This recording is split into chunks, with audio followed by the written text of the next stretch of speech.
Oke, baiklah. Selamat pagi teman-teman yang berada di Indonesia dan selamat sore kita yang berada di Amerika. Senang sekali kita bisa berjumpa kembali pada saat ini. Pada minggu lalu saya tidak bisa memberikan Bible study karena kami keluarga pergi ada camping, hanya keluarga saja. Dan dengan pertolongan Tuhan dan puji Tuhan kita bisa kembali lagi untuk meneruskan pelajaran yang kita sudah pelajari ya teman-teman. Jadi saya hanya mereview sedikit pelajaran yang waktu lalu yang kita sudah pelajari untuk kita bisa lanjutkan pada saat ini. Jadi pelajaran yang kita sudah pelajari pada waktu lalu yaitu Tuhan mau memberikan kebenarannya kepada kita, ya kan, jubah kebenaran. Dan kita sudah pelajari bagaimana jubah kebenaran itu diperoleh, yaitu pada waktu kita dibenarkan, di saat kita meminta ampun kepada Tuhan akan dosa-dosa dan pelanggaran kita, dan benar-benar bertobat.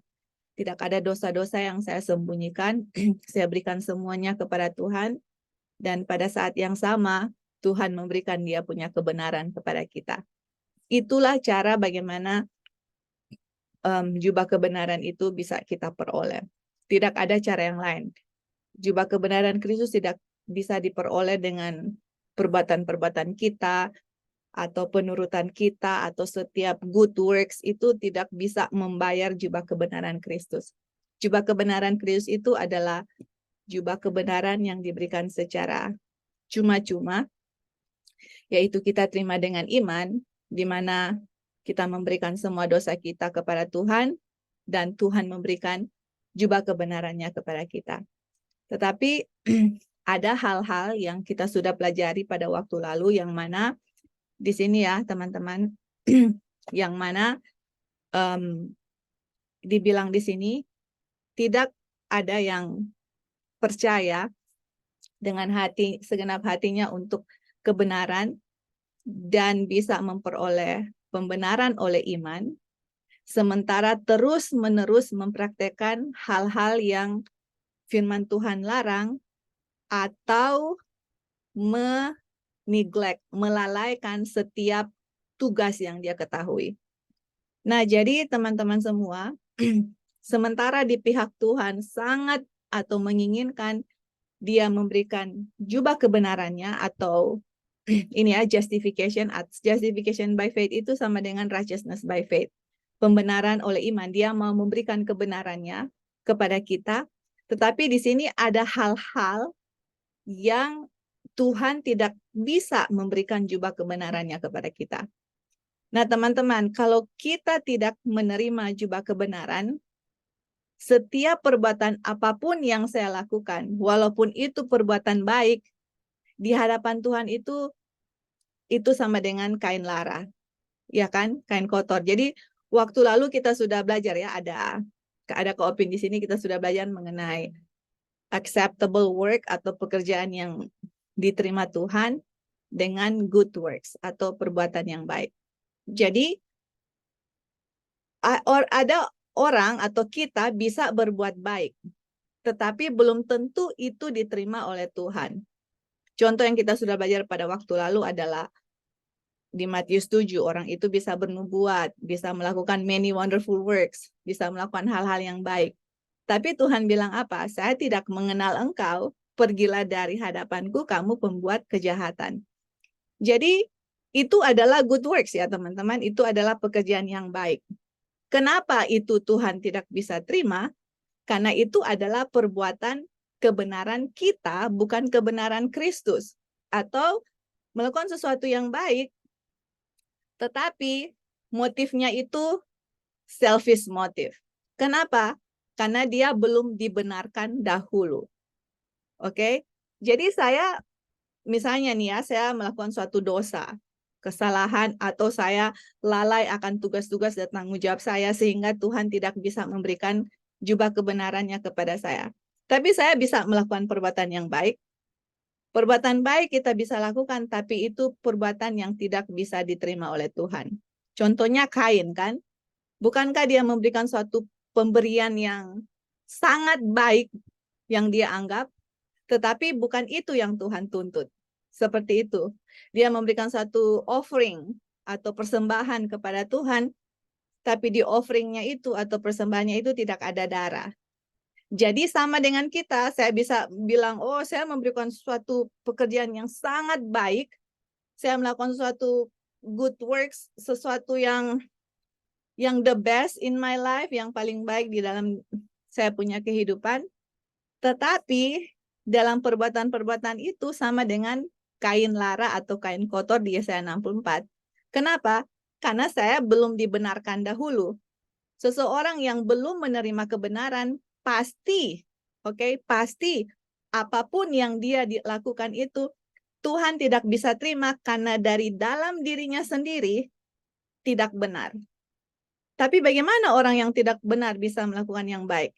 Bisa, tetapi motifnya adalah selfish motive. Karena semuanya adalah self. Jadi hanya dua ya pilihan. Antara diri atau Kristus. Semua yang diri lakukan tanpa Kristus, itulah yang tidak bisa diterima oleh Tuhan. Itu bukan acceptable works.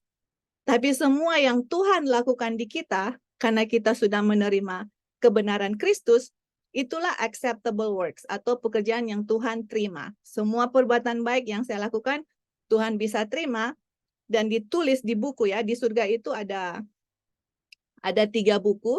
Satu buku Records of Sin, catatan dosa, satu Book of Life, buku kehidupan, dan satu Book of Remembrance, atau buku yang ditulis untuk kita semua, kita punya perbuatan-perbuatan baik ditulis di situ.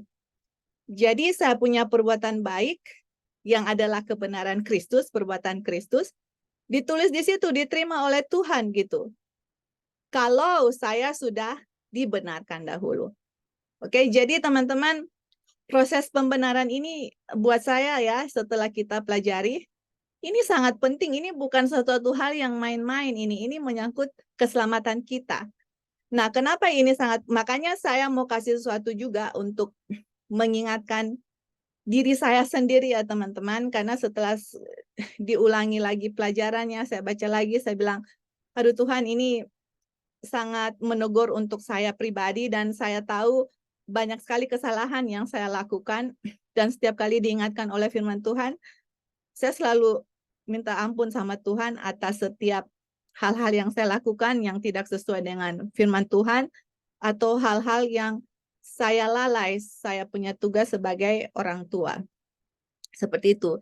Jadi hal-hal yang saya mau bagikan kepada teman-teman adalah bagaimana kita tidak bisa memperoleh kebenaran Kristus, yaitu kita tetap melakukan dosa yang kita sudah ketahui, kita melalaikan tugas dan tanggung jawab kita, dan kita terus melakukan hal-hal yang firman Tuhan larang. Itu teman-teman jelas sekali 3 hal ini.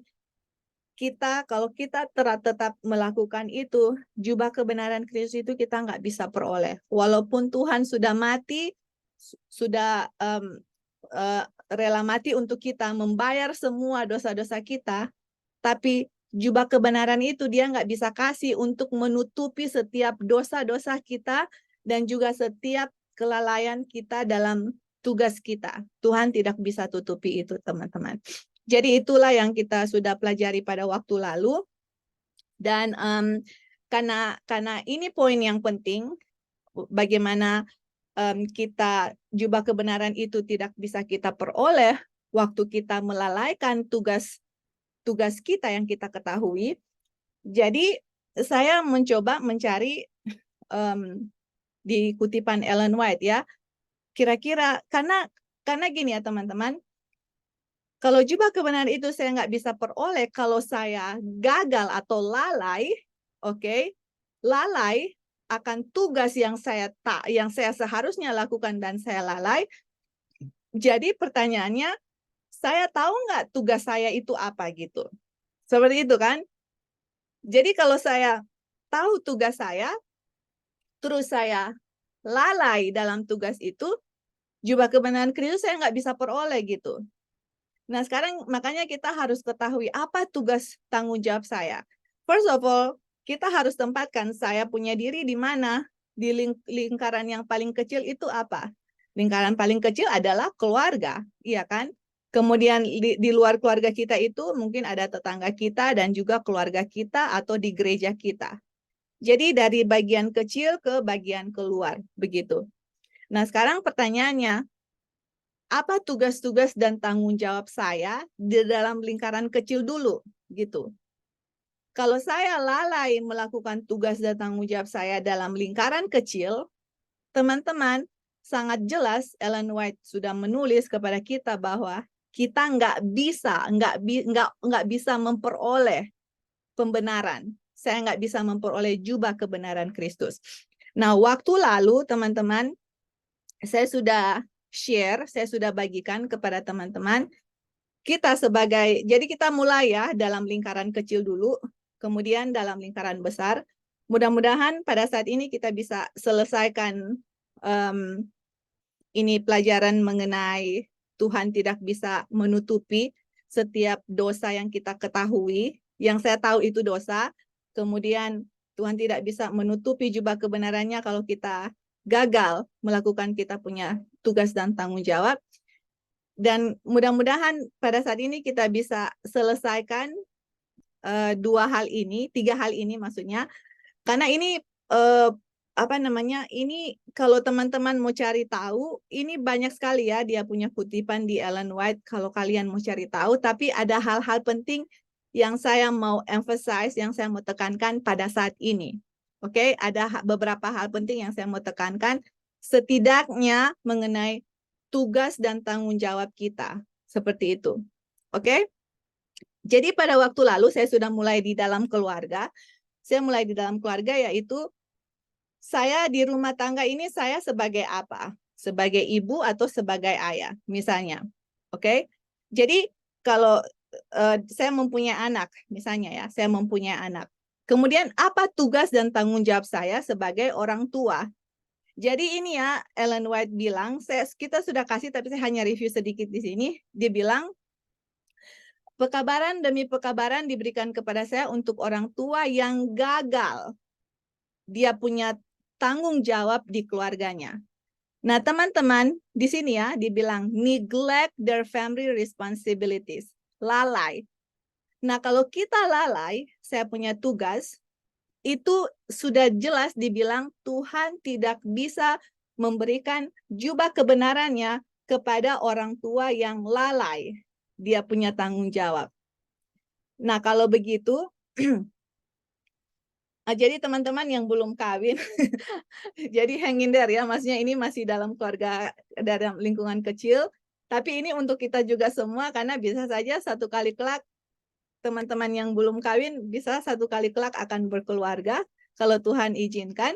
Jadi kita sudah bisa belajar mengenai keluarga. Jadi nanti ada lingkungan lebih besar lagi kita akan pelajari terakhir. Nah, jadi di dalam keluarga itu tugas dan tanggung jawab saya sebagai orang tua adalah kita menginstruksikan anak-anak kita mengenai firman Tuhan. Kemudian dalam firman Tuhan itu kita kasih tahu mengenai mereka punya tugas. Nah, misalnya contoh tadi pagi pas bangun kita kasih baca Orion dengan Josiah Efesus 6 ayat 1 dan 2. Jadi di situ dibilang, "Hai anak-anak, taatilah orang tuamu di dalam Tuhan." Terus kemudian hormatilah ayah dan ibumu supaya lanjut umurmu. Jadi kita kasih baca sama mereka ayat itu, terus kita tanya, ini Alkitab bilang apa gitu. Oh, hormati ayah dan ibumu. Atau turut perintah ayah dan ibumu. Jadi kita kasih tahu bahwa, oke, kalian punya tugas adalah obedience atau menurut apa yang mami atau daddy bilang, turut apa yang orang tua katakan. Dan bukan hanya turut, tapi kalau mami misalnya suruh satu kali bilang, Orion come here, atau Josiah come here, satu kali mami bilang, Orion dengan Josiah harus listen, terus datang dan obey, turut apa yang saya bilang. Begitu. Jadi saya kasih tahu dari firman Tuhan, apa tanggung jawab yang mereka harus lakukan. Oke? Terus kemudian dibilang di sini, kalau saya punya anak-anak tidak menurut, Jadi kita harus koreksi gitu. Nah, bagaimana cara mengoreksi? Jadi ini teman-teman apa? Tanggung jawab. Saya punya responsibility, saya punya duty sebagai orang tua. Nah, kalau mereka tidak menurut apa yang kita bilang, dia bilang mereka harus dikoreksi. Tapi bagaimana cara mengoreksi mereka? Jadi bilang jangan pernah menghukum mereka di dalam kita punya kemarahan, gitu. Jadi dibilang sebelum kita mengoreksi mereka, go by yourself and ask the Lord. Jadi sebelum kita koreksi mereka, kita pergi ke kamar misalnya sendirian, go by yourself, diri saya sendiri. Kemudian minta sama Tuhan untuk melembutkan hati anak-anak kita dan memberikan kita kebijaksanaan bagaimana untuk menghadapi mereka. Itu yang Ellen White bilang. Dan ini adalah apa? Ini adalah tanggung jawab orang tua gitu. Dan teman-teman saya mau jujur ya, saya jujur. Di saat saya tidak berkomunion dengan Tuhan, di saat saya punya pikiran itu tidak connect dengan Tuhan, teman-teman, di saat saya tidak melakukan apa yang firman Tuhan katakan, saya sendiri saya bilang sebagai ibu gagal. Oke? Karena saya gagal apa? Sudah marah sama mereka waktu mereka melakukan kesalahan, saya tidak berdoa sama Tuhan untuk melembutkan hati mereka, saya sendiri marah-marah. Jadi saya sendiri gagal, teman-teman. Gagal. Makanya waktu mempelajari pelajaran ini saya diingatkan kembali, saya bilang, ini saya punya tanggung jawab. Setiap kegagalan atau kelalaian yang saya lakukan dalam mendidik anak, saya tahu juga kebenaran itu saya nggak bisa peroleh, teman-teman. Dan itu membuat apa ya, diingatkan kembali bahwa, aduh, ini anak ini adalah sebuah tanggung jawab yang sangat besar yang Tuhan berikan kepada saya pribadi sebagai orang tua ya, atau sebagai ibu, yang mana mendidik anak-anak itu it's not easy job ya teman-teman, bukan satu pekerjaan yang gampang. Karena kenapa saya bilang begitu? Saya sendiri harus kontrol saya punya diri sebelum saya kontrol saya punya anak-anak. Kalau saya nggak bisa kontrol saya punya diri, ya anak-anak pun nggak bisa dikontrol gitu. Jadi kalau mereka bikin kesalahan nih, terus saya sudah marah ini misalnya, ya, yang ujung-ujungnya apa? Saya akan panis mereka dengan marah, saya akan teriak-teriak mereka, saya akan, aduh, pokoknya nggak bagus sekali gitu. Tetapi di saat saya surrender sama Tuhan, menyerahkan diri sama Tuhan, pagi-pagi berdoa, mempelajari firman Tuhan, berdoa untuk saya pribadi, berdoa untuk anak-anak, saya tahu dalam satu hari itu Tuhan memberikan saya selalu ada peaceful, ada kedamaian di dalam hati dan kebijaksanaan untuk mendidik anak-anak. Tapi di saat saya tidak melakukan tugas dan tanggung jawab saya pagi-pagi untuk diri saya pribadi berdoa dan mempelajari firman Tuhan, saya tahu teman-teman, setan sudah di ujung, sudah siap-siap untuk menangkap dia punya mangsa. Dan itu yang terjadi. Jadi pelajaran ini juga mengingatkan saya dan saya bersyukur, saya bilang, aduh Tuhan terima kasih sudah diingatkan kembali karena itu yang saya hadapi ya teman-teman setiap hari. Atau mungkin teman-teman menghadapi masalah yang lain tapi prinsipnya sama. Prinsipnya sama seperti yang kita sudah belajar di buku Kabar Kesukaan. Bukankah dengan cara begitu kita datang kepada orang lain yang berbuat salah, apa yang saya harus lakukan? Berdoa dulu, koreksi saya punya diri. Mungkin orang itu berbuat dosa karena gara-gara saya, atau mungkin anak-anak ini disobey atau tidak menurut, mungkin gara-gara saya juga gitu. Jadi sebelum kita mengoreksi mereka, kita datang kepada Tuhan, berdoa sama Tuhan, minta sama Tuhan untuk melembutkan hati anak-anak kita dan memberikan kita kebijaksanaan bagaimana saya harus menghadapi mereka. Dan Ellen White bilang, tidak pernah dalam satupun kejadian, kalau Ellen White lakukan ini, tidak menghukum anak-anak dalam kemarahan, sebelum mengoreksi mereka orang tua berdoa, Ellen White bilang, ini tidak pernah gagal. Metode ini tidak pernah gagal. Artinya selalu sukses bisa mengoreksi anak dengan cara yang benar. Dan apa teman-teman? Ini adalah duty atau ini adalah tanggung jawab, responsibility dari setiap ibu dan bapak. Oke? Ini sudah jelas ya teman-teman, diberikan kepada kita, kita punya tanggung jawab. Dan dengan pertolongan Tuhan, anak-anak ya, Orion, Josiah dengan Junior, kalau mereka melakukan kesalahan, sebelum saya panis pun mereka, saya bawa mereka di kamar, kemudian saya tanya sama mereka, kenapa kamu mau dipanis begitu? Apa yang kamu lakukan? Ya mereka bilang, oh saya mau dipanis karena dia tidak menurut atau pukul dia punya brother atau bikin sesuatu yang salah. Jadi saya tanya mereka supaya mereka tahu apa yang mereka lakukan gitu. Supaya apapun yang saya bikin bukan karena saya mau saya bikin kepada mereka, karena yang mereka bikin, mereka pilih untuk bikin itu gitu. Jadi mereka tahu, oke, jadi kamu tahu kamu mau dipanis gara-gara apa yang kamu lakukan. Oke, jadi sekarang yang mereka lakukan adalah kita sama-sama berdoa, mereka berdoa, terus saya suruh mereka berdoa, minta maaf sama Tuhan, spesifik kesalahan yang mereka bikin. Seperti itu. Dan seringkali yang terjadi kalau mereka berdoa, teman-teman, terus doa mereka itu sangat menyentuh kita punya hati, dan sangat, saya rasa doa itu memang benar-benar keluar dari hati mereka, punishment itu biasanya nggak terjadi lagi gitu. Yang akhirnya kita give them hug, kita peluk mereka, kita bilang sama mereka, Mami nggak akan panis karena kamu sudah realize, kamu sudah sadar apa yang kamu bikin, dan kamu sudah minta maaf, kamu sudah minta Yesus untuk menolong supaya make a good choice. Jadi punishment-nya itu nggak terjadi karena sama-sama hati saya dengan hati dia itu, anak saya itu dipenuhi dengan Roh Kudus gitu. Jadi teman-teman, kalau memang ya benar-benar, kalau memang benar-benar saya sebagai orang tua, benar-benar saya dulu yang saya sendiri yang disabdu, disoften, dilembutkan oleh Roh Kudus, saya sendiri menyerahkan diri saya kepada Tuhan, saya bisa lihat anak-anak saya juga begitu gitu loh.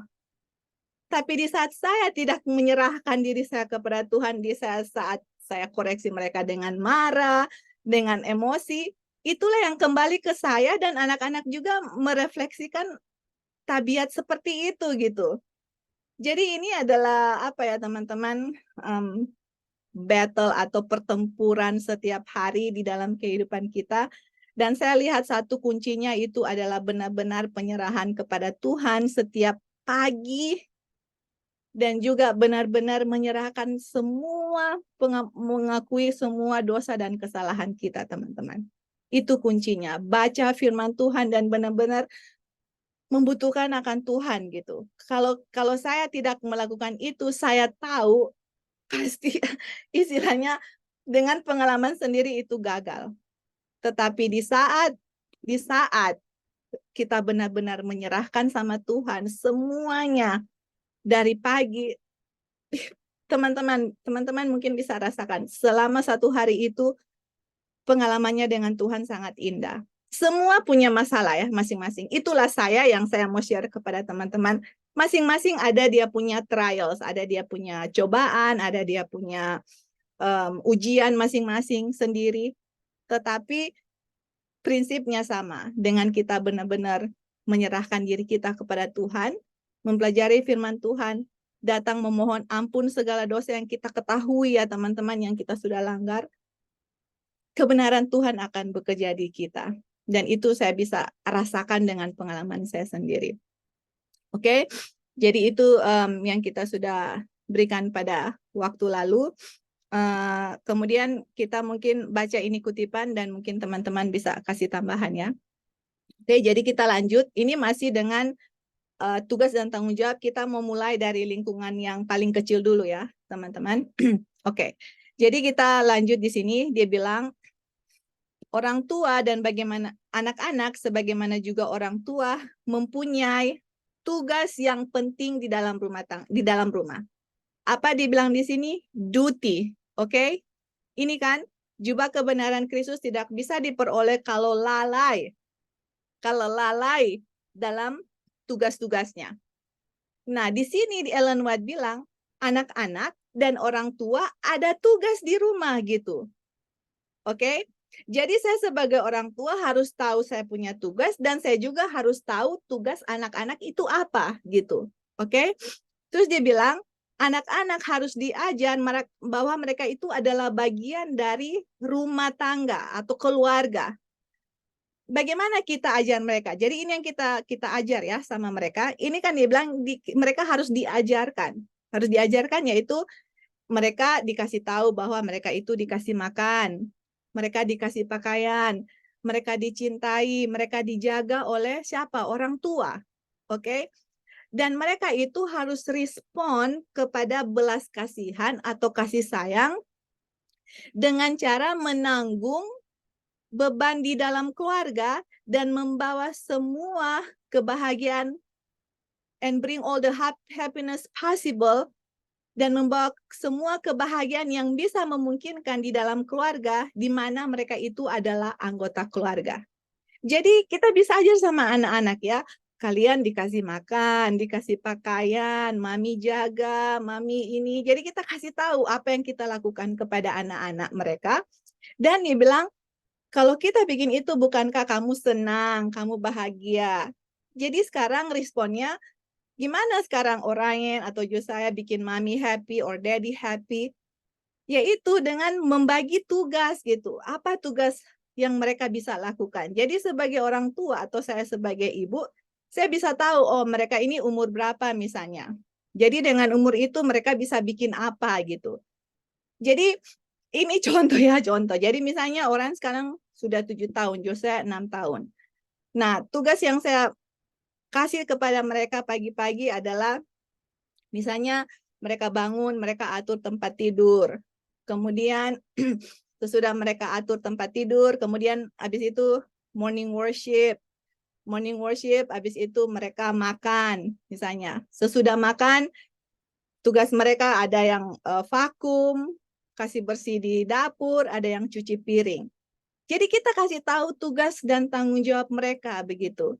Itu adalah tanggung jawab orang tua dan anak-anak di rumah. Oke. Terus kemudian dibilang, oh, dan junior. Junior masih kecil kan. Jadi kalau dia junior dia masih kecil, masih umur 3 tahun, yang dilakukan adalah misalnya saya atur tempat tidur.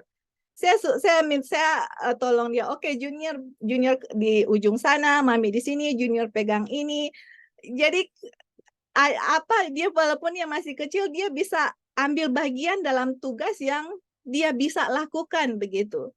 Jadi kalaupun saya lipat baju, saya lipat, saya ini, oke, ini junior taruh di tempat yang untuk bajunya. Jadi dia senang sekali. Oh, taruh di mana mami? Ya kita kasih tunjuk. Oh, taruh di sini. Seperti itu. Atau mau kasih bikin laundry, kita minta junior ambil baju kotor terus taruh di laundry, dia yang press itu mesin, atau ambil baju yang sudah kering. Jadi hal-hal yang kita bisa lihat anak-anak itu bisa lakukan. Dan saya lihat dia senang sekali kalau bantu gitu. Senang sekali kalau bantu orang tua ya. Jadi kita bisa tahu anak-anak umur berapa, apa yang mereka bisa lakukan. Kita ajar kepada mereka bahwa ini yang mereka akan lakukan di rumah. Dan itu adalah tanggung jawab saya sebagai orang tua, teman-teman. Oke, terus dia bilang di sini, biarlah setiap ibu mengajar anak-anaknya bahwa mereka adalah bagian keluarga di rumah tangga dan mereka harus menanggung mereka punya dan membagi ya mereka punya tugas-tugas di dalam rumah tangga. Dan dia bilang di sini setiap anggota keluarga harus menanggung tanggung jawab as faithfully, dengan tekun, dengan sungguh-sungguh, sebagaimana di anggota gereja menanggung tanggung jawab di dalam hubungan di dalam gereja. Jadi untuk kita di gereja ada tanggung jawab yang diberikan itu dan kita faithful melakukan dengan sungguh-sungguh, melakukan di gereja, begitu juga di keluarga. Seperti itu ya. Dan itu yang kita harus, saya sebagai orang tua, dengan sungguh-sungguh, faithful, melakukan tugas saya sebagai orang tua, dan saya juga ajar anak-anak melakukan tugas mereka dengan sungguh-sungguh. Seperti itu ya, teman-teman.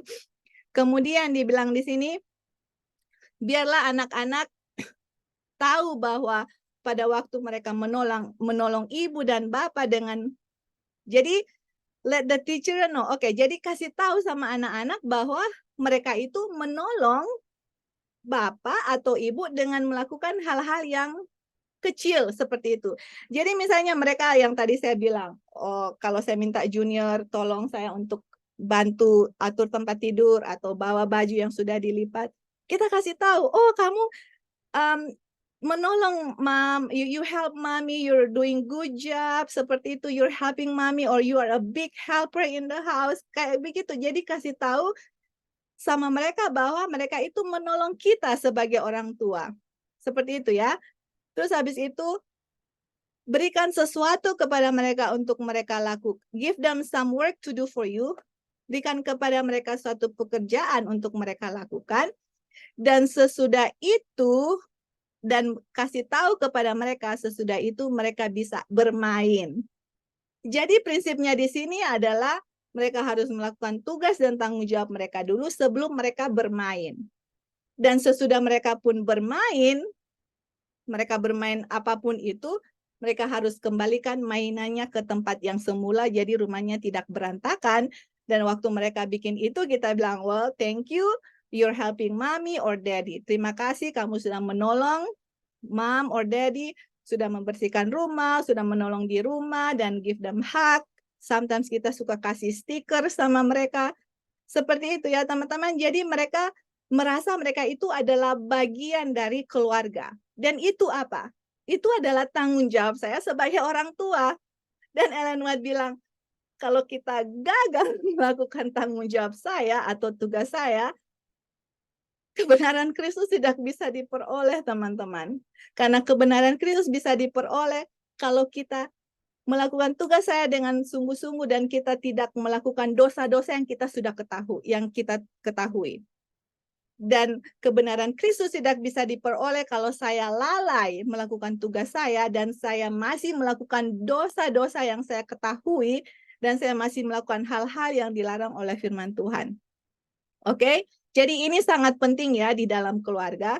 Kemudian dibilang anak-anak mempunyai pikiran yang aktif dan mereka harus they need to be employed in lifting the burdens of practical life. Jadi mereka harus diisi ya, dia punya pikiran dengan cara menolong apa yang mereka bisa bikin gitu loh. Kalau enggak, ujung-ujungnya mereka akan berantem karena otaknya itu nggak bisa diam gitu. Sangat aktif, saking aktifnya saya harus bikin. Oh, misalnya jam segini mereka bikin ini, jam segini, sebegini.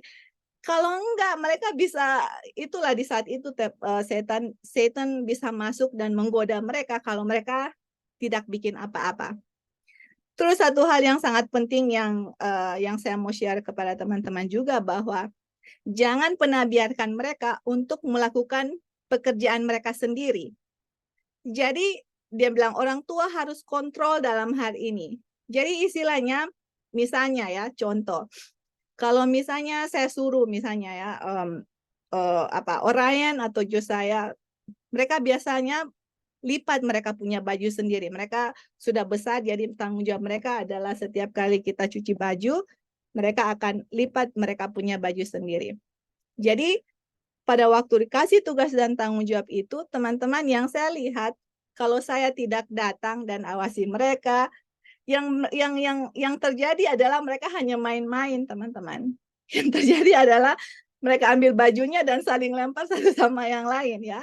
Tapi kalau kita kasih tugas dan tanggung jawabnya dan terus kita datang dan lihat apa yang mereka bikin, yang saya lihat mereka itu bertanggung jawab akan apa yang mereka bikin. Tapi kalau saya hanya suruh begitu terus saya pergi kemana kek, saya nggak lihat itu yang terjadi. Makanya they should never be left to pick up their own employment. Atau kita kasih tugas, kita kasih tugas, kita harus mempertanggungjawabkan tugas itu dan kita harus lihat bagaimana mereka melakukan hal itu. Seperti itu. Oh, kalau mereka masih melakukan sesuatu hal yang harus diperbaiki, ya kita kasih tahu, oh ini diperbaiki. Atau mereka melakukan sesuatu yang tidak benar, kita harus tahu. Jadi kita juga bertanggung jawab untuk mengawasi mereka. Dan semakin mereka besar, semakin misalnya ya, contoh mereka masih kecil. Saya tidak mengharapkan mereka untuk misalnya lipat baju dengan sangat perfect atau sempurna lipat baju. Saya tahu mereka punya kemampuan. Tapi lebih lama mereka lebih besar, mereka sudah bisa lebih tahu, lebih ada koordinasi untuk, oh bajunya harus lebih rapi misalnya. Seperti itu. Atau mereka vakum. Waktu mereka kecil, kita nggak mengharapkan mereka sangat bersih sekali ya teman-teman karena masih kecil. Tapi dengan mereka bertambah umurnya dan kita tahu mereka punya kemampuan di mana, disitulah kita mengawasi mereka dan kasih tahu, oh ini masih kotor misalnya, oh ini seperti itu. Jadi itulah tugas dan tanggung jawab kita sebagai orang tua.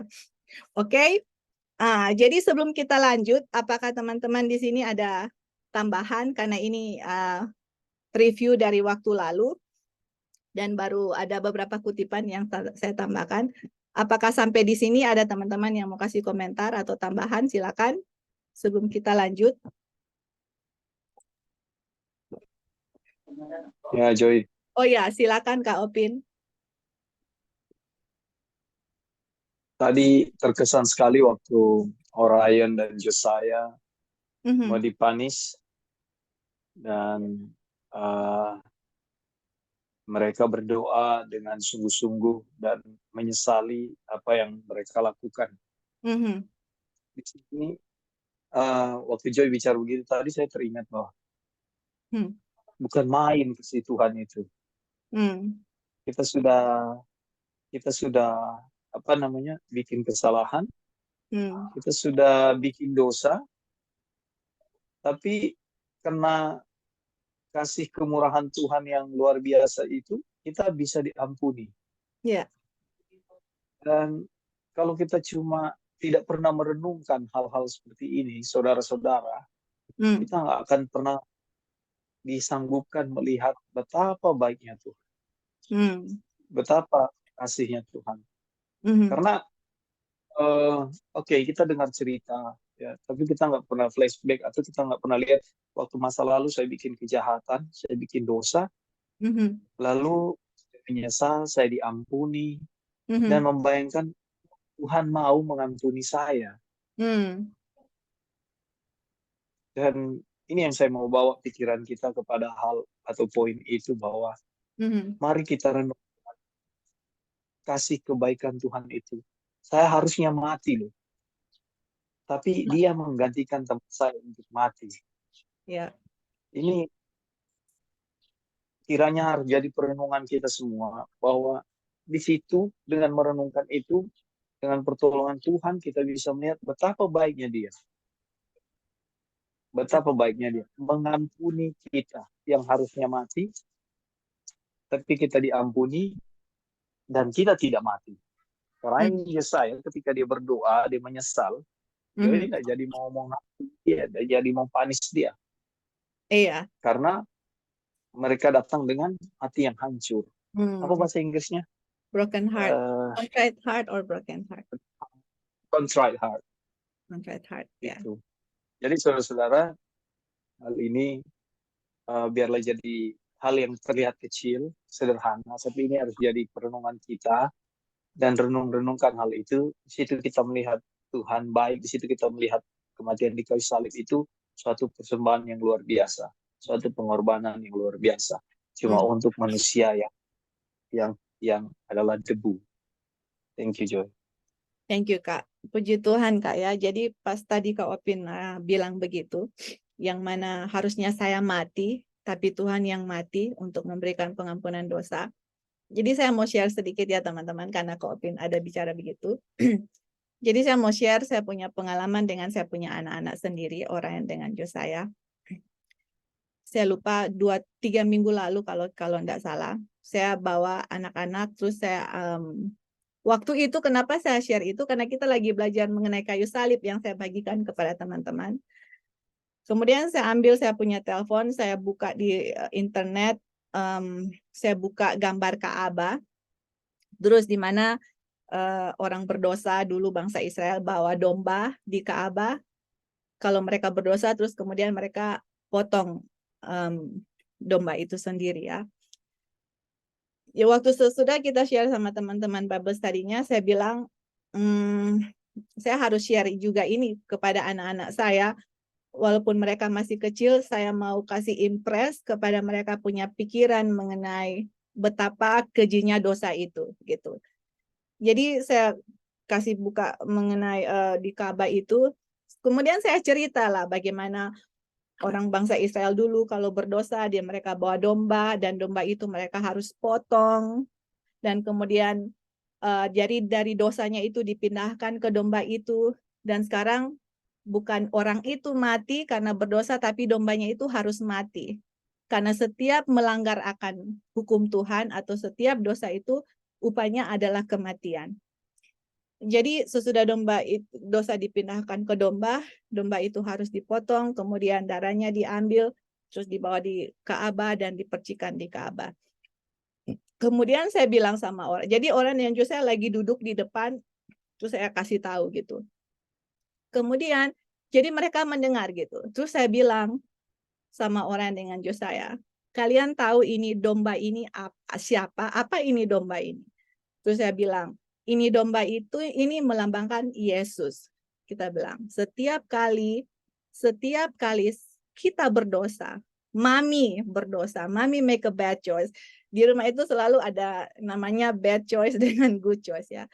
Jadi kalau kita bilang bad choice itu berdosa. Jadi setiap kali mami bikin bad choice, setiap kali orang bad choice, Josiah make a bad choice, sama dengan kita harus bunuh domba ini. Dan kalian tahu domba ini siapa? Siapa ini domba yang we have to kill? We have to kill every time we sin. Jadi pas mereka masih kayak tahu dengan nggak tahu gitu. Oh no, this lamb, ini domba ini represent, melambangkan Tuhan Yesus, Jesus.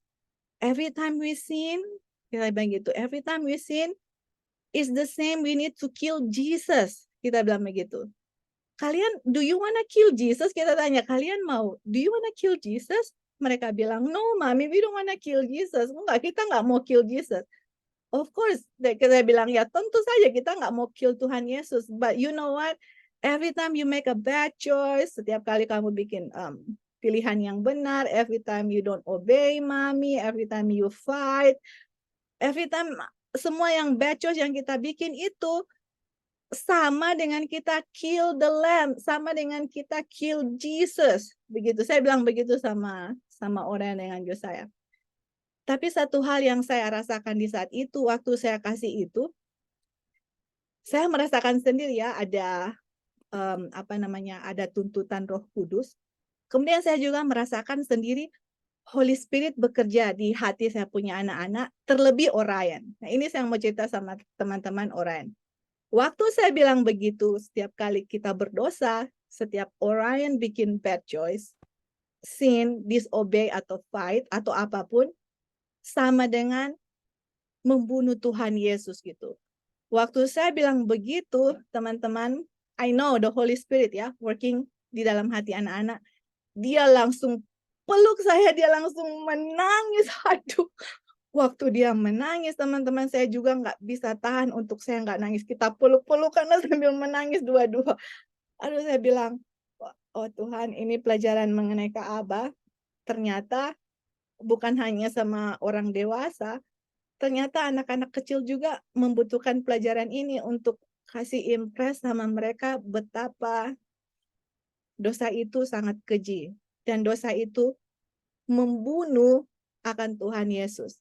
Dan buat mereka kan itu Tuhan Yesus itu kan mereka punya friend, istilahnya mereka punya best friend. Kalau mereka perlu pertolongan, kita ajarkan Jesus will help you, the angel will protect us. Jadi kita selalu kasih tahu itu. Terus kemudian all of sudden tiba-tiba kita bilang kalau kita berdosa sama dengan membunuh Tuhan Yesus, itu di pikiran mereka itu kayak overwhelmed ya gitu, sepertinya, hah? Mau bunuh, mau you gonna kita bunuh, saya punya friend, saya bunuh my best friend, itu sepertinya hal yang kayak gimana gitu sama mereka. Aduh, dia menangisnya terisak-isak gitu loh. Ya saya juga nggak tahu, tapi saya dia nggak nangis sih, dia hanya dengar gitu. Cuman yang saya rasakan itu, di orang itu memang benar-benar dia orangnya itu sekali ya, sangat sensitif juga. Jadi dia menangis, dan saya rasa ya Roh Kudus bekerja di dia, dan saya sebagai orang tua, saya berdoa, Tuhan, saya tidak mau menghilang akan momen seperti itu di saat dimana kalau saya orang tua nggak sensitif sama dosa, saya nggak tahu dosa itu apa dan bagaimana dosa itu, hasil dosa itu adalah kematian Tuhan Yesus. Saya nggak bisa rasakan itu dalam diri saya.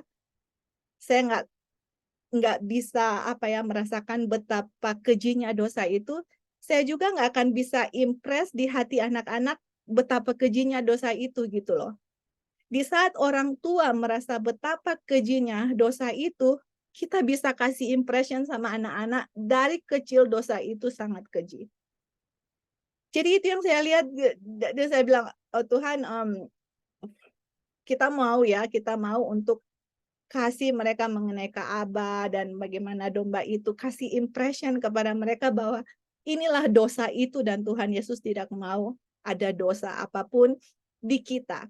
Jadi dengan pelajaran itu saya kasih sama mereka, dan setiap kali mereka berbuat sesuatu yang salah, saya bilang misalnya ini ya, saya ambil sesuatu, saya kasih, oke, anggaplah ini dosa. Sekarang kamu pegang, ini kamu dosa ini. Jadi mereka pegang. Oke, jadi kalau kamu pegang dosa, apa yang terjadi? Oh, Tuhan Yesus nggak suka ini dosa, dan kemudian satu kali kelak Tuhan Yesus akan bakar ini dosa. Kalau kamu pegang, kamu juga akan terbakar gitu. Jadi kamu mau bikin apa sama ini dosa? Oh, give it to Jesus gitu. Oh, kasih sama Tuhan Yesus. Oke, kalau kamu tahu kasih Tuhan Yesus, you kill the lamb, right? Kamu bunuh domba itu sama dengan membunuh Tuhan Yesus. Oke, tapi Tuhan mau kasih sama dia, kasih sama dia. Oke, jadi saya ambillah ini dari mereka. Oke, you already give it to Jesus. Tapi waktu kamu kasih ke Tuhan Yesus, we need to pray, ask for forgiveness. Kasih tahu apa yang kamu bilang, spesifik. Jadi mereka berdoa spesifik apa yang mereka bikin. Oke, jadi pas berdoa, oke, you already pray, ask for forgiveness. Ini dosa, sekarang enggak di Orion lagi, tapi udah di sanctuary, di Ka'bah di surga. Now you already pray untuk ask Jesus to help you not to make a bad choice anymore, okay? Jadi itu yang diimpress ya sama anak-anak, bahwa kasih dosa sama Tuhan, dan kemudian Tuhan akan menolong, pasti menolong, berikan kekuatan untuk tidak make a bad choice. Jadi teman-teman, itu adalah setiap hari battle atau perjuangan yang saya hadapi dan juga anak-anak.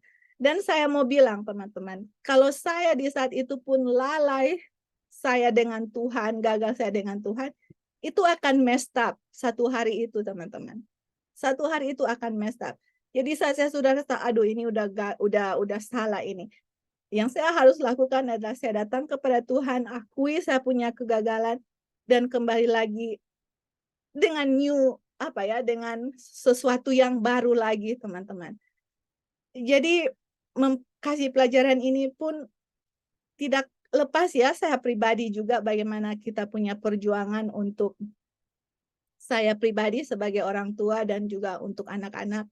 Tapi puji Tuhan, Tuhan selalu mengungkapkan pelajaran demi pelajaran, terang demi terang, semakin hari semakin diingatkan betapa kejinya dosa itu, dan semakin hari diberikan pelajaran betapa besar kasih Tuhan itu kepada saya pribadi dan juga anak-anak. Dan anak-anak kalau kita impress mengenai kasih Tuhan, teman-teman, it's wonderful ya. Kita juga bisa merasakan dan anak-anak juga bisa merasakan betapa besar akan kasih Tuhan gitu.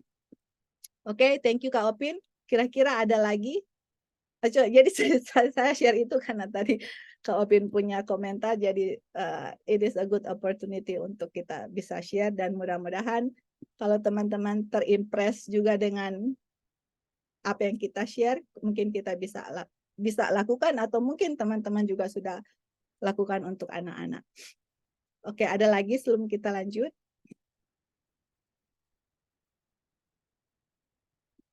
Oke, jadi mungkin tidak ada lagi. Jadi kita lanjut ya teman-teman. Kita lanjut. Dan di kutipan ini dan di ayat ini ada satu hal yang sangat penting yang kita mau share kepada teman-teman pada saat ini. Ini masih bagian keluarga ya teman-teman. Oke, jadi kita lanjut. Di sini dia bilang, kepentingan kekal tergantung, eternal interest depend upon the course our children. Oke, jadi kepentingan yang kekal itu tergantung terhadap apa yang anak-anak ambil di dalam kehidupannya, dan orang tua harus dengan sungguh-sungguh memberikan kepada mereka pelajaran, giving them correct lessons, atau pelajaran-pelajaran dari mereka punya saat masih mereka bayi, bertumbuh sampai dari bayi ya. Jadi kita punya tugas dan tanggung jawab sebagai orang tua adalah memberikan pelajaran yang benar dari mereka masih bayi. Oke? Itu adalah tugas dan tanggung jawab kita. Karena kenapa? Mereka punya kepentingan, mereka punya kehidupan kekal itu tergantung dari apa yang orang tua ajarkan dari sejak mereka masih bayi. Oke? Terus Ellen White bilang ini ya teman-teman, sayang sekali ya ini yang Ellen White bilang. Pekerjaan ini yang this is a work, ini pekerjaan yang greatly neglected by many parents. Pekerjaan ini yang sangat orang tua itu lalai sekali untuk melakukan pekerjaan ini. Pekerjaan apa? Memberikan correct lessons, pelajaran yang baik kepada anak-anak mereka dari kecil. Dan itu adalah, and it is one in which, dan itu adalah salah satu di mana Tuhan mau kita untuk membuat suatu reformasi. Oke? Kenapa ini sangat penting teman-teman? Karena Tuhan tidak bisa memberikan kebenaran, jubah kebenaran kepada orang tua yang gagal melakukan tugasnya. Yang mempunyai anak-anak kemudian gagal melakukan tugasnya. Ini yang di-neglect sama many parents ya. Terus dia bilang, dia menginginkan anak-anak kita untuk di-train, untuk dilatih supaya mereka menurut terhadap semua perintah-perintahnya. Inilah keinginan Tuhan. Kenapa teman-teman? Kenapa? Kita akan baca terus ya. Kenapa Tuhan mau kita mendidik anak-anak kita untuk melatih mereka supaya mereka menurut semua perintah-perintah Tuhan. Kenapa? Kita lihat di sini nanti. Dia bilang, tanggung jawab besar terletak kepada orang tua dan mereka harus dengan sungguh-sungguh untuk memenuhi Tuhan punya misi yang Tuhan sudah tunjukkan kepada orang tua. Kalau mereka melihat anak-anak, when they see the need of bending all the energy, kalau ketika di saat mereka melihat perlunya mengerahkan semua tenaga untuk pekerjaan training atau mendidik anak-anak untuk Tuhan, semua hal-hal yang sembrono dan semua hal-hal yang tidak penting akan disingkirkan, teman-teman. Jadi di saat kita melihat, waduh, bukan main betapa besar tanggung jawab yang Tuhan berikan kepada kita sebagai orang tua, itu hal-hal yang tidak penting, hal yang sembrono, yang hal-hal itu semuanya itu akan put it away, disingkirkan. Mereka akan, they will consider, mereka tidak akan memikirkan suatu hal yang, oh ini satu pengorbanan atau suatu pekerjaan yang terlalu besar untuk menyanggupkan mereka untuk menyiapkan anak-anak mereka ya untuk bertemu Tuhan dengan penuh kebahagiaan. Ini adalah bagian yang paling penting dari pelayanan mereka sebagai pengikut Tuhan, dan satu hal yang mereka tidak bisa lalaikan, teman-teman. Jadi teman-teman, Ellen White bilang banyak tugas-tugas yang orang tua harus lakukan, tapi mereka lalai gitu. Tapi kalau kita tahu apa tugas dan tanggung jawab kita sebagai orang tua, teman-teman baca buku Adventist Home, baca buku Child Guidance, baca buku Education, buku-buku yang Ellen White yang Tuhan sudah kasih kepada kita sebagai orang tua, apa saya punya tanggung jawab, teman-teman. Dan tanggung jawabnya ini kebanyakan orang tua gagal, tapi kalau kita sudah kalau kita benar-benar mempelajari ya tanggung jawab kita sebagai orang tua, kita akan lihat, wow, tanggung jawabnya sangat besar sekali gitu loh. Dan dibilang kalau kita sebagai pengikut Tuhan, ini pekerjaannya kita nggak bisa lalaikan sama sekali. Oke? Terus kemudian lanjut ya. Firman dari Rasul mengajar bahwa, nah ini dia. Judgment, penghakiman akan dibawa kepada mereka yang tidak menurut orang tuanya di dalam Tuhan. Ini dia ya teman-teman. Dan kedua-dua, orang tua dan anak-anak, and that both parents and children, dua-dua orang tua dan anak-anak akan mengetahui, are to follow and to know the Lord, harus mengetahui dan mengikuti Tuhan, mengikuti semua perintah-perintah Tuhan. Oke? Tuhan akan menyatakan dirinya kepada mereka yang menurut. Kalau kita indifferent atau tidak peduli dengan hal-hal kebahagiaan kerohanian anak-anak kita, the children and the youth, anak-anak kita yang kecil dan yang sudah dewasa, dan gagal untuk mendidik mereka di prinsip-prinsip yang benar, kita neglect, melalaikan tugas dan tanggung jawab yang besar, dan konsekuensinya kita harus hadapi di hari penghakiman, teman-teman.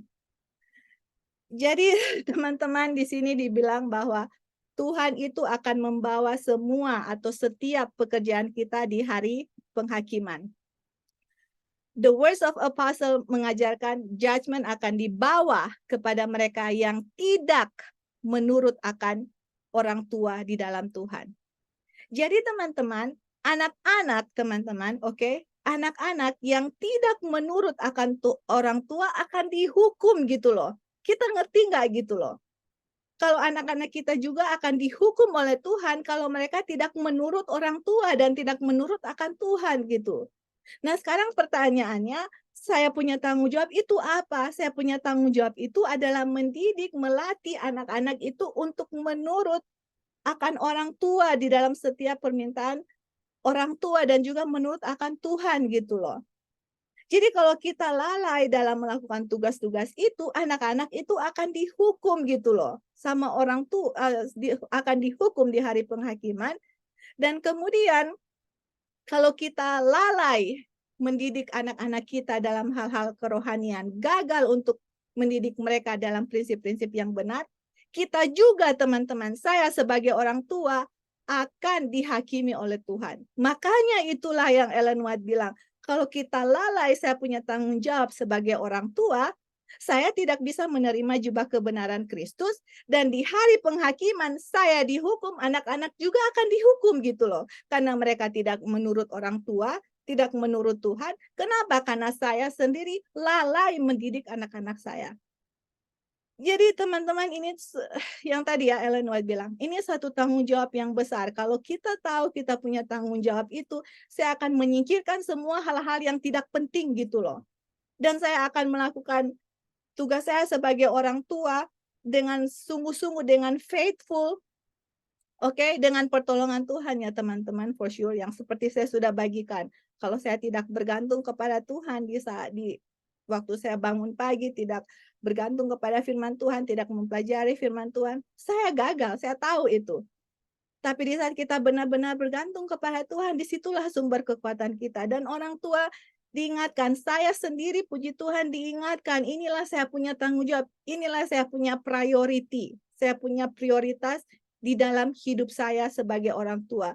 Yang bagaimana mendidik anak-anak saya untuk menurut orang tua dan menurut hukum-hukum Tuhan, mendidik mereka di dalam prinsip-prinsip yang benar. Saya tahu kita bukan keluarga yang perfect ya teman-teman yang harus dicontohi. Tidak, banyak sekali kekurangan dan setiap hari Tuhan nyatakan kekurangan kita, bagaimana saya harus perbaiki diri saya sendiri sebelum saya perbaiki anak-anak, bagaimana saya harus berdoa dulu kepada Tuhan untuk melembutkan hati saya sebelum saya mengoreksi anak-anak dan Tuhan lembutkan hati mereka. Teman-teman, itu suatu hal yang memang benar-benar sangat perlu mati diri, teman-teman. Die to self. Itu, dan biarkanlah Kristus hidup di dalam kita sebagai orang tua, dan kita bisa lihat efeknya juga kepada anak-anak. Oke? Sebelum kita lanjut, silakan teman-teman ada yang mau kasih tambahan. Ada satu hal prinsip yang penting yang saya mau bagikan dari kehidupan Ayub, tapi mungkin ada teman-teman yang mau kasih tambahan. Silakan.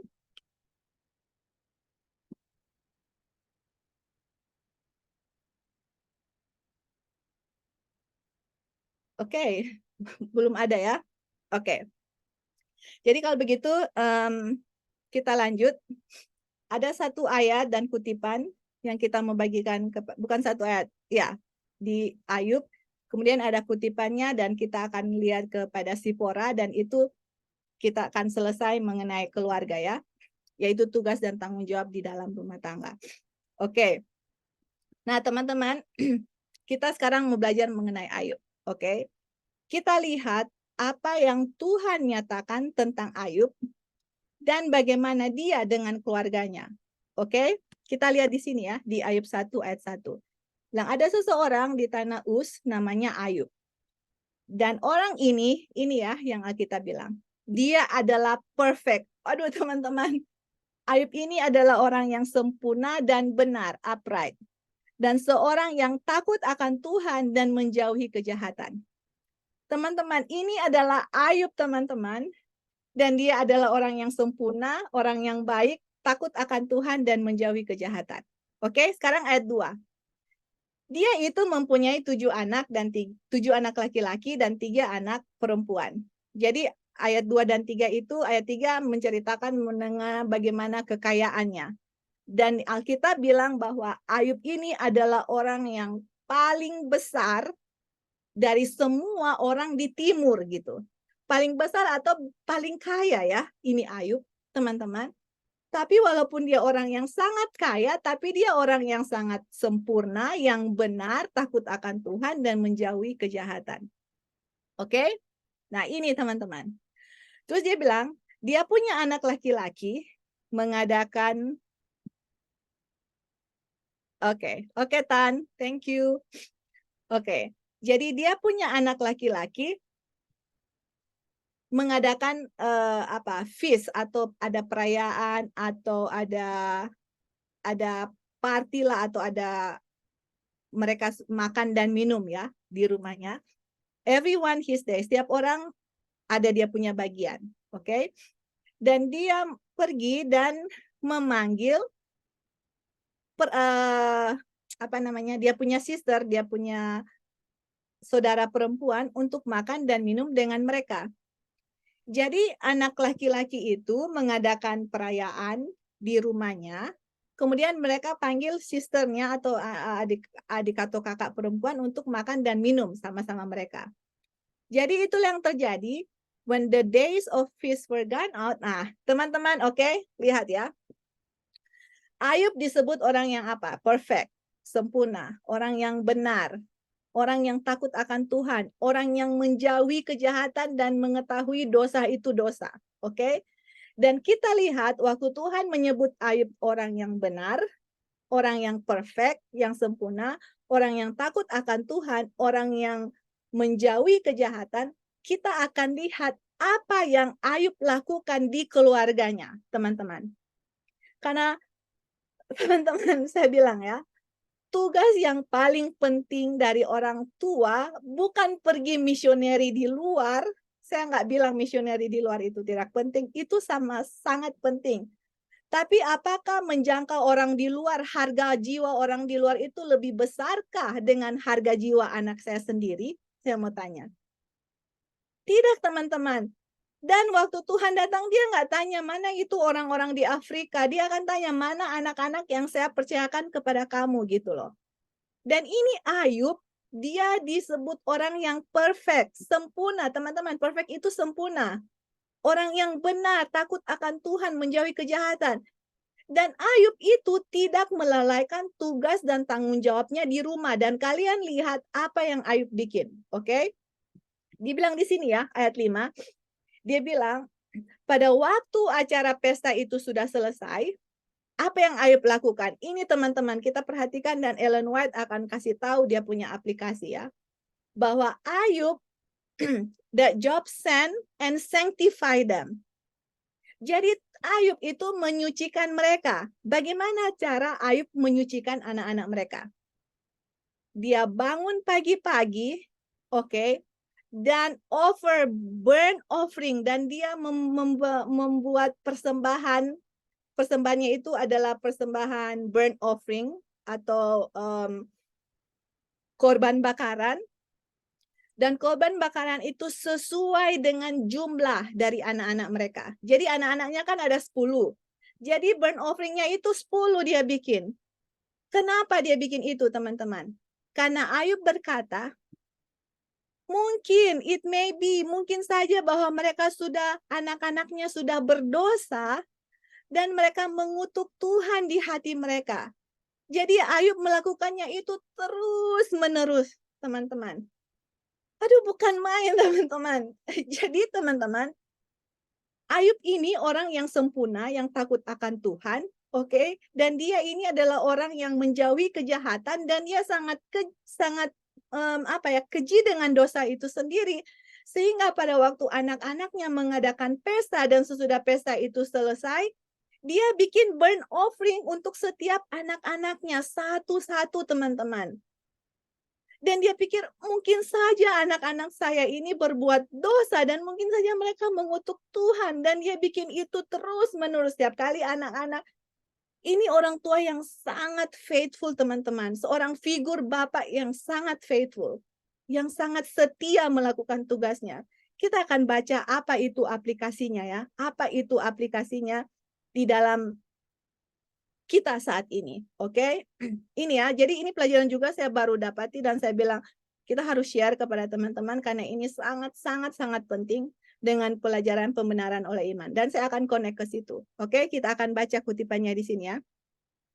Dia bilang, it were well, jadi sangat baik untuk orang tua, setiap orang tua, untuk mempelajari pelajaran dari seorang laki-laki dari Uz. Nah, ini ya ini lagi berbicara mengenai Ayub dari Uz, pelajaran mengenai ketekunan dan pengabdian. Jadi Ellen White bilang, kita sebagai orang tua, marilah kita belajar dari Ayub pelajaran mengenai ketekunan dan pengabdian. Devotion and steadfastness. Oke? Terus dia bilang gini, Ayub tidak melalaikan tugasnya di luar keluarganya. Ini ya dia, teman-teman, yang Ayub yang sangat perfect, yang upright, sempurna dan benar. Dia, teman-teman, dianggap oleh Tuhan dia adalah orang yang sempurna dan orang benar pada waktu dia tidak melalaikan tugasnya di luar rumahnya. Nah, kemudian lanjut ya. Dia orang yang suka menolong, orang yang baik, orang yang sangat memikirkan akan kepentingan orang lain. Aduh, luar biasa, teman-teman. Dan pada saat yang sama, dia juga bekerja dengan sungguh-sungguh untuk keselamatan dia punya keluarga. Teman-teman.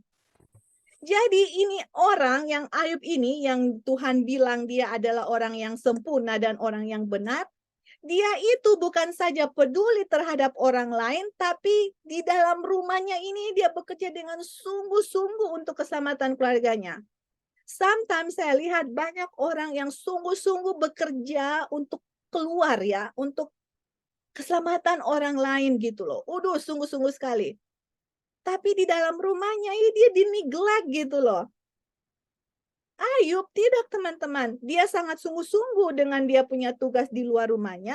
Tetapi di dalam rumahnya ini dia bilang dia bersungguh-sungguh dengan bekerja dengan sungguh-sungguh untuk keselamatan dari his own family.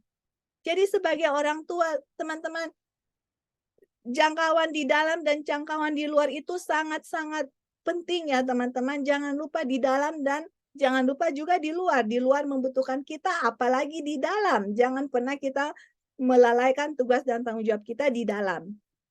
Terus dia bilang, di tengah-tengah pesta itu dari anak-anaknya dan anak-anaknya laki-laki dan perempuan, dia gemetar. Ini Ayub ya, teman-teman.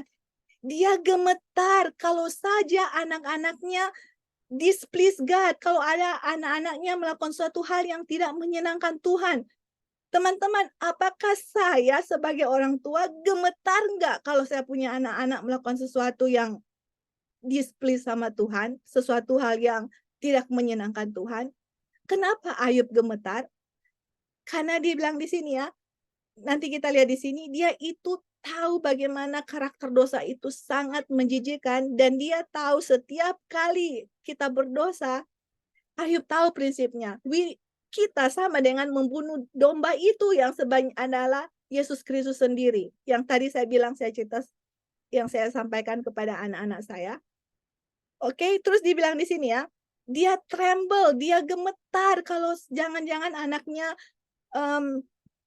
tidak menyenangkan akan Tuhan. Dan ini teman-teman, coba perhatikan, ini satu pelajaran yang sangat penting, saya juga sendiri baru dapat ini pelajaran. Dan dibilang di sini, sebagai imam yang setia di keluarganya, jadi siapa? Bapak kan sebagai imam. Sebagai imam yang setia di keluarganya, dia offer sacrifice, dia bawakan persembahan kepada mereka individually. Satu-satu, teman-teman. Nah, terus kita baca ya, dia punya aplikasi. Dia tahu the offensive character of sin. Dia tahu betapa karakter dari dosa itu sangat menjijikan. And the thought dan pikiran bahwa dia punya anak-anak bisa saja lupa akan tuntutan-tuntutan Tuhan, menuntun dia, let him to God, menuntun dia kepada Tuhan sebagai perantara demi kepentingan mereka. Aduh, teman-teman, luar biasa. Jadi teman-teman, saya mau share ini ya. Adalah begini, oke? Kita tahu ya, teman-teman, oke, dalam pelajaran ini bahwa yang diajarkan Tuhan kepada bangsa Israel, setiap orang yang berdosa, dia sendiri yang harus bawa apa? Korban, iya kan? Dia sendiri yang harus potong domba itu, dan imam harus ambil darah dan dipercikan di Ka'bah. Tapi ada satu pelajaran yang sangat penting, dan ini berlaku untuk orang tua yang mempunyai anak kecil dan juga anak besar. Kenapa saya bilang anak besar? Karena anak-anak Ayub, di saat mereka melakukan pesta, oke, saya rasa ya, walaupun saya nggak baca mereka umur berapa, ini saya punya kesimpulan bahwa nggak mungkin anak-anak yang masih kecil yang tidak tahu apa-apa mereka mengadakan pesta. Nggak mungkin.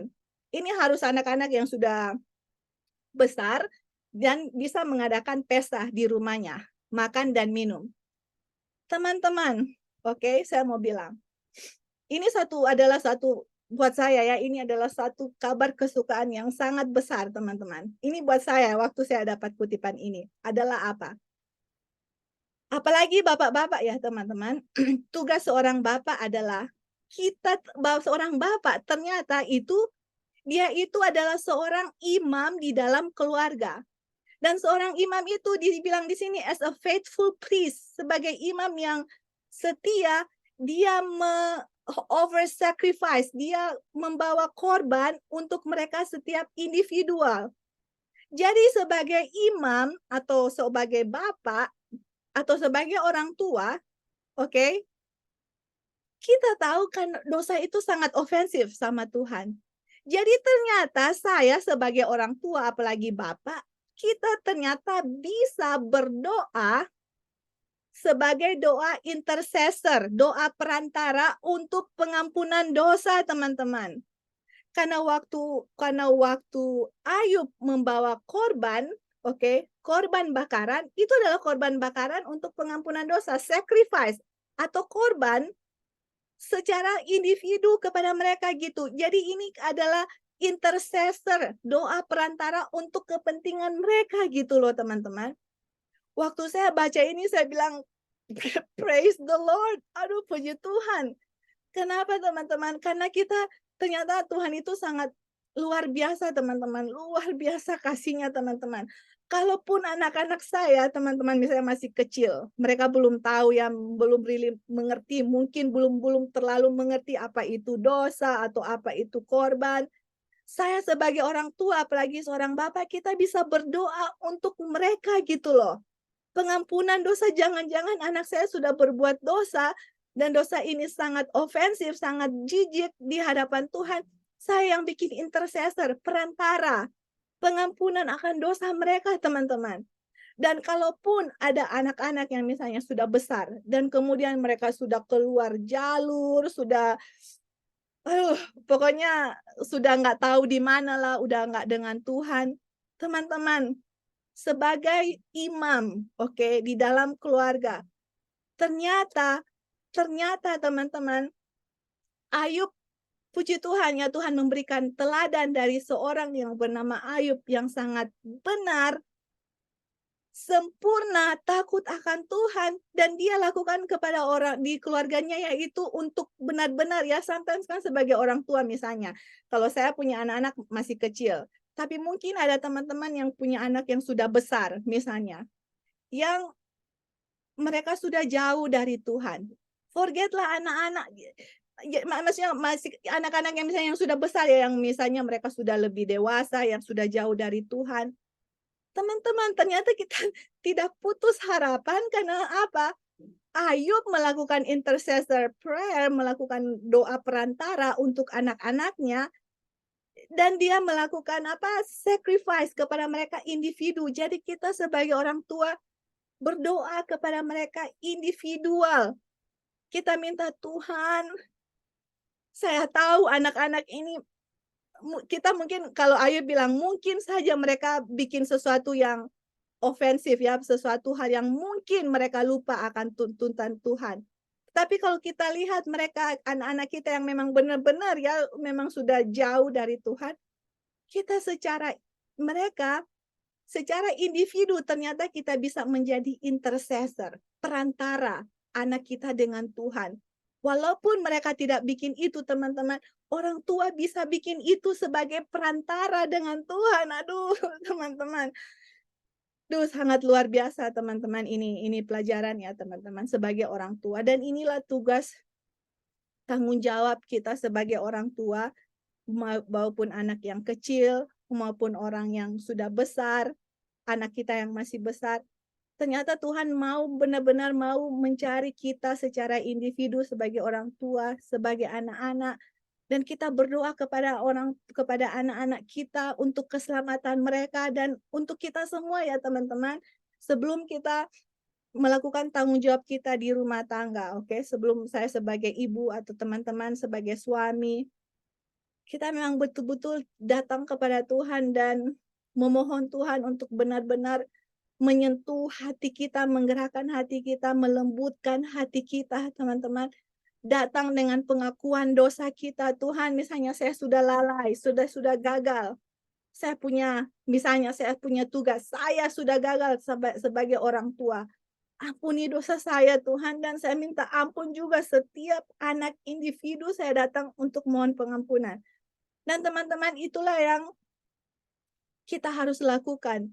Dan sebagai orang tua, saya rasa ya, kalau ini morning sacrifice, evening sacrifice, atau devotion atau morning worship dengan evening worship, atau kita ada worship pagi dengan worship malam, adalah tugas dan tanggung jawab kita sebagai orang tua. Misalnya tanya anak-anak, apa kira-kira yang kamu bikin satu hari ini, misalnya yang kamu belum mengakui sama Tuhan, atau jadi sebagai orang tua kita datang dan kemudian sebagai keluarga mempersembahkan burnt offering atau korban bakaran atau pengakuan dosa di dalam worship kita gitu loh. Pagi dengan sore. Bukankah waktu bangsa Israel mereka bawa korban bakaran itu pagi dengan sore, jam 9 dengan jam 3.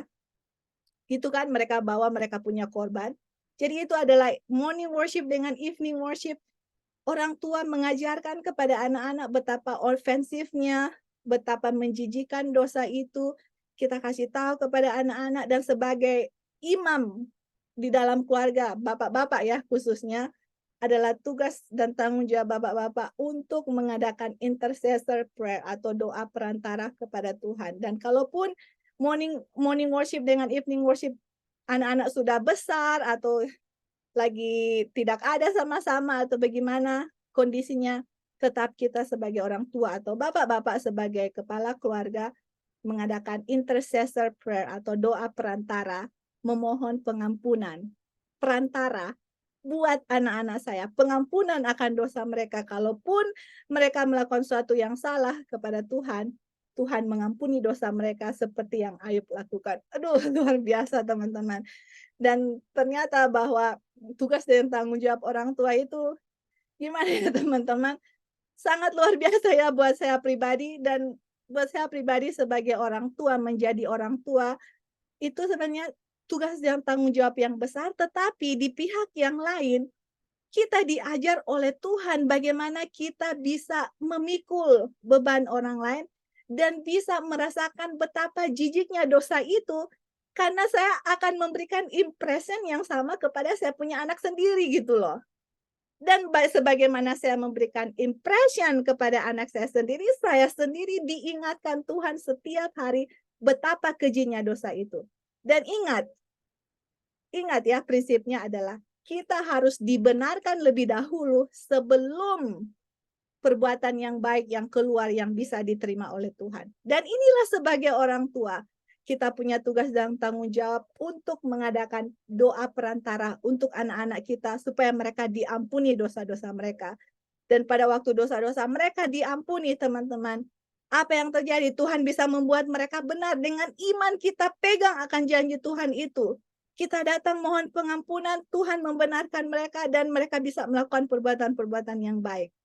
Teman-teman, satu pelajaran yang sangat luar biasa teman-teman yang Tuhan berikan kepada kita pada saat ini, yang mana benar-benar kita sebagai orang tua mempunyai satu tanggung jawab yang besar, dan pada saat yang sama satu tanggung jawab yang puji Tuhan, karena dengan saya mengingatkan anak-anak saya diingatkan sendiri seperti itu. Saya mendidik anak-anak saya sendiri dididik oleh Tuhan sendiri.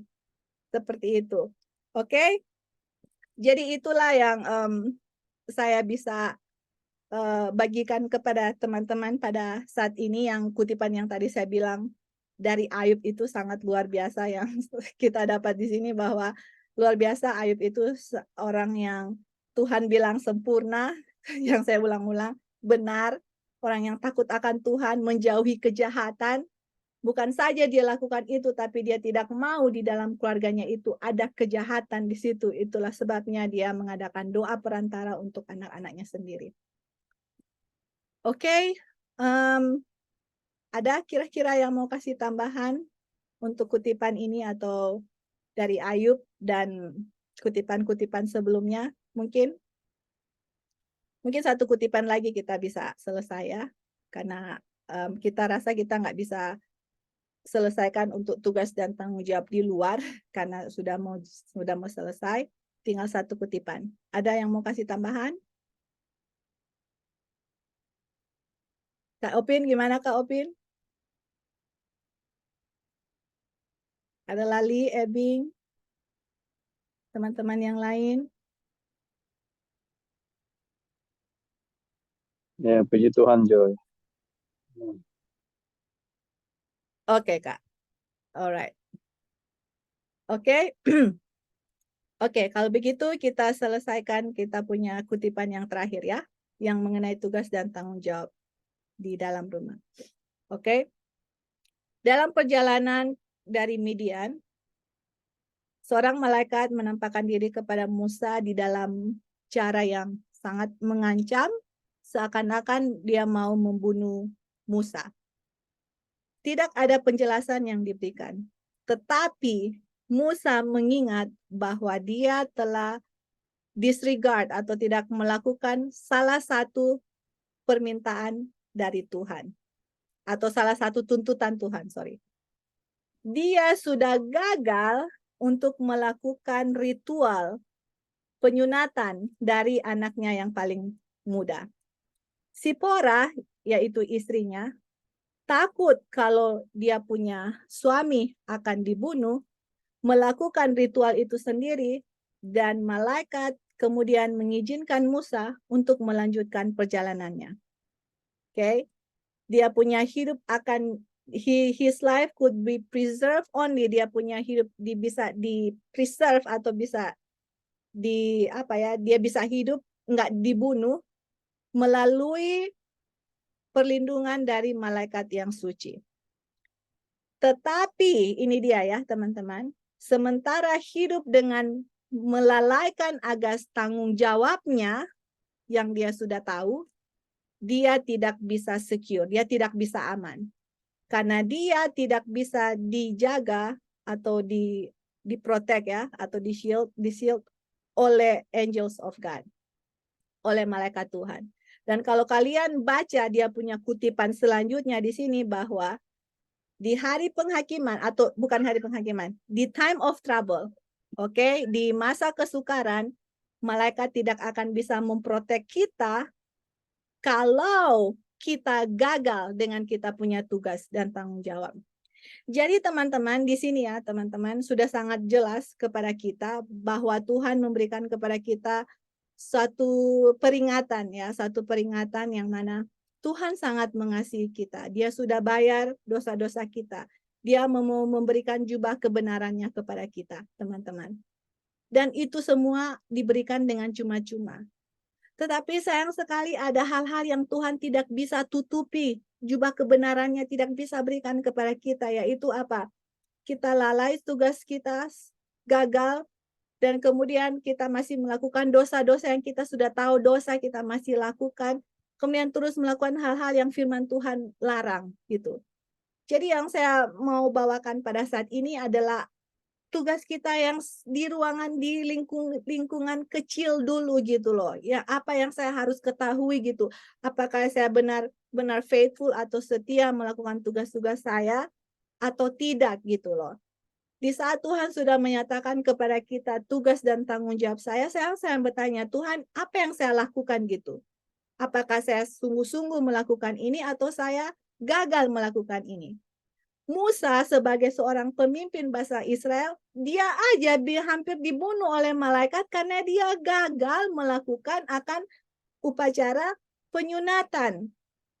Dan kita sebagai orang tua, dan dia bilang kalau kita gagal, kita punya duty tugas yang kita sudah tahu, kita itu nggak bisa aman teman-teman. Karena apa?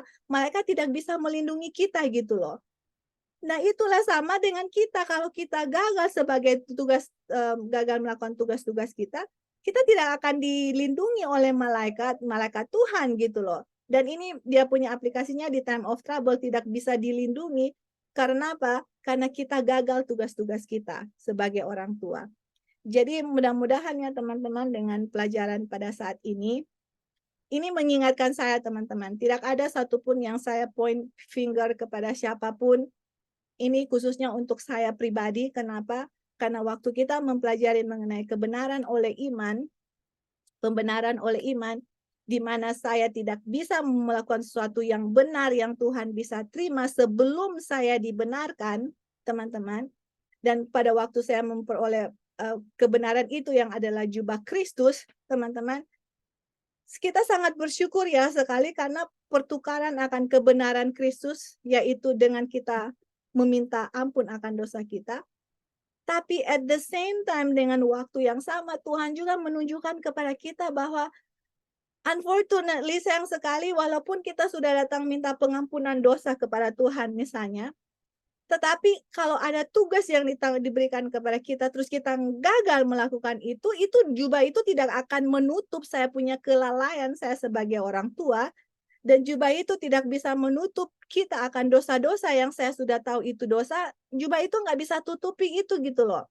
Dan jubah itu nggak bisa menutupi akan setiap firman yang kita sudah tahu terus kita langgar, teman-teman.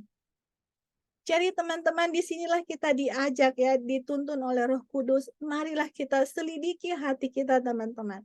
Adakah hal-hal yang saya masih lakukan dosa-dosa, yang saya tahu itu dosa?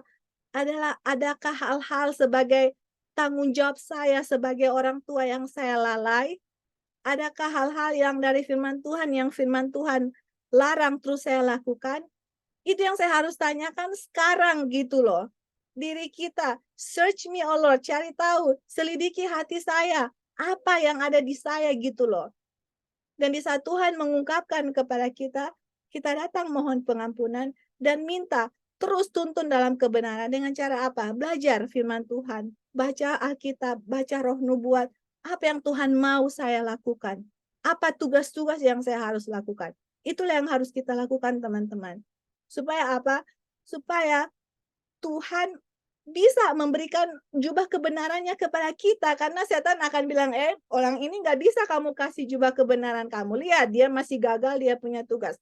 Lihat, dia masih melakukan dosa-dosa yang dia sudah tahu. Lihat, dia masih tetap melakukan hal-hal yang firman Tuhan bilang tidak boleh lakukan. Itu setan setan setiap hari dengan malaikatnya melihat bagaimana Tuhan memperlakukan kita gitu loh. Kalau Tuhan mau memperlakukan kita yang tidak sesuai dengan firman Tuhan, setan akan bilang, no, nggak bisa bikin itu. Walaupun Tuhan ingin sekali memberikan jubah kebenarannya kepada kita, tapi ada hal-hal di bagian kita yang kita harus lakukan dahulu. Istilahnya, saya harus tahu apa yang menyebabkan jubah kebenaran itu saya tidak bisa peroleh. Oke, teman-teman, jadi puji Tuhan ya, memang pelajaran ini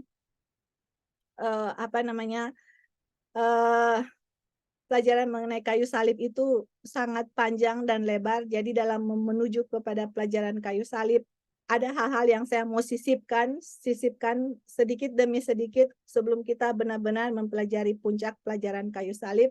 Di mana pelajaran yang saya mau sisipkan itu adalah apa yang saya harus lakukan sekarang ini, gitu loh. Apa yang Tuhan nyatakan kita saat ini yang saya harus lakukan. Karena nanti waktu kita pelajari kayu salib, walaupun teman-teman sudah mempelajari kayu salib, apa yang Tuhan lakukan kepada kita, dan bagaimana kayu salib itu, apa dia punya aplikasikan dalam hidup kita, tapi satu hal yang kita tahu bahwa pengorbanan Kristus di kayu salib itu adalah untuk memberikan jubah kebenaran kepada kita, teman-teman. Dan jubah kebenaran itu adalah cuma-cuma. Tetapi jubah kebenaran itu saya tidak bisa peroleh kalau 3 hal yang saya sudah sebutkan tadi di atas, dan itu pun bukan dari kita, itu adalah firman Tuhan yang katakan kita masih tetap lakukan. Unfortunately, sayang sekali jubah kebenaran itu tidak bisa kita peroleh. Dan apa akibat kalau saya tidak memperoleh jubah kebenaran? Teman-teman, akibatnya adalah apapun yang saya lakukan, walaupun itu adalah perbuatan yang baik, itu sama dengan kain kotor, kain lara, yang di Yesaya 64 ayat 6. Apapun yang saya lakukan walaupun itu good works, Tuhan bilang, saya tidak pernah kenal kamu, kamu masih pembuat kejahatan. Apapun good works yang saya lakukan, walaupun orang-orang di luar melihat itu good works, Tuhan bilang, ini bukan pekerjaan yang saya tidak bisa terima pekerjaan ini. Pekerjaan kamu sama dengan pekerjaan Kain yang mempersembahkan buah yang terbaik, tetapi tidak ada darah di situ. Saya tidak lihat darah. Saya tidak lihat jubah kebenaran di situ. Yang saya lihat adalah jubah kain kotor yang kamu lakukan. Teman-teman, ini sangat penting ya teman-teman, bagaimana Tuhan rindu sekali memberikan jubah kebenaran. Tetapi apa yang kita lakukan dengan menerima jubah kebenaran Kristus, kita dibenarkan dulu. Setiap perbuatan itu, perbuatan baik itu akan diterima Tuhan. Kenapa? Karena ada darah di situ. Karena ada jubah kebenaran Kristus di situ gitu loh. Di saat jubah kebenaran Kristus tidak ada, semua yang saya lakukan itu terkontaminasi dengan dosa. Seberapa baik apapun itu terkontaminasi dengan dosa, teman-teman. Jadi inilah satu pelajaran yang buat saya penting, teman-teman, karena kita harus mulai dari dalam dan keluar. Jadi inilah tugas-tugas yang Tuhan sudah, at least ya, ini masih banyak ya teman-teman, tugas-tugas dan tanggung jawab, tapi saya hanya ambil bagian yang saya rasa penting, kalian bisa pelajari sendiri. Sebagai orang tua atau sebagai apapun ya teman-teman, kalaupun kalian belum orang tua atau apapun, cari tahu tugas saya itu sebagai apa yang Tuhan mau saya lakukan. Kemudian, waktu kita tahu tugas dan tanggung jawab kita minta Tuhan untuk melakukan di dalam kita dengan cara kita minta dibenarkan, kemudian melakukan tugas-tugas dan tanggung jawab kita. Oke teman-teman, kita rasa sampai di sini dulu kita punya Bible study. Sebelum kita berdoa, apa mungkin ada yang mau kasih tambahan kira-kira? Oke, kita akan minta Kak Opin ya, pimpin dalam doa. Oke, kalau tidak ada yang kasih tambahan, puji Tuhan kita bisa menyelesaikan Bible study kita dan kita akan lanjutkan lagi nanti dengan pertemuan berikut untuk melanjutkan pekabaran mengenai kayu salib ya. Oke.